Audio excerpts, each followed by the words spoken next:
एक समय था जब मोदी जी के खिलाफ कोई मीम बना देता था तो उसको जेल हो जाती थी। अब इतने मीम बन रहे हैं, इतने किस किस को जेल में डालेंगे मोदी जी।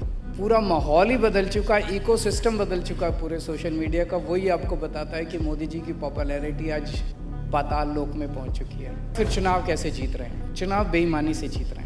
उसका सबसे बड़ा जीता जागता उदाहरण मैं हूँ। मैं नई दिल्ली विधानसभा से चुनाव लड़ा। जेल जाने के पहले मेरी विधानसभा में पिछली बार जब मैं लड़ा था 1,48,000 वोट थे। जब मैं जेल से लौट के आया 1,06,000 वोट बचे थे। 42,000 वोट इन्होंने पीछे से कटवा दिए। ऑलमोस्ट 30% वोट मेरी विधानसभा के इन्होंने कटवा दिए। 3,000 वोट से जीत गए। पिछली बार मैं 30,000 वोट से जीता था। इस तरह से जीत रहे हैं, बेईमानी करके जीत रहे हैं। अब ये चोरी से जीत रहे हैं कि जब देश को इन दोनों से मुक्ति मिलेगी तो एक सेटिस्फैक्शन ये होगा कि इस लड़ाई में हमने भी थोड़ा सा कंट्रीब्यूट किया था, हम भी जेल गए थे।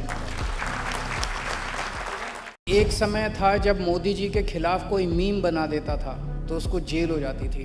अब इतने मीम बन रहे हैं, इतने किस किस को जेल में डालेंगे मोदी जी। पूरा माहौल ही बदल चुका है, इकोसिस्टम बदल चुका है पूरे सोशल मीडिया का। वही आपको बताता है कि मोदी जी की पॉपुलैरिटी आज पाताल लोक में पहुंच चुकी है। फिर चुनाव कैसे जीत रहे हैं? चुनाव बेईमानी से जीत रहे हैं। उसका सबसे बड़ा जीता जागता उदाहरण मैं हूँ। मैं नई दिल्ली विधानसभा से चुनाव लड़ा। जेल जाने के पहले मेरी विधानसभा में पिछली बार जब मैं लड़ा था 1,48,000 वोट थे। जब मैं जेल से लौट के आया 1,06,000 वोट बचे थे। 42,000 वोट इन्होंने पीछे से कटवा दिए। ऑलमोस्ट 30% वोट मेरी विधानसभा के इन्होंने कटवा दिए। 3,000 वोट से जीत गए। पिछली बार मैं 30,000 वोट से जीता था। इस तरह से जीत रहे हैं, बेईमानी करके जीत रहे हैं। अब ये चोरी से जीत रहे हैं कि जब देश को इन दोनों से मुक्ति मिलेगी तो एक सेटिस्फैक्शन ये होगा कि इस लड़ाई में हमने भी थोड़ा सा कंट्रीब्यूट किया था, हम भी जेल गए थे।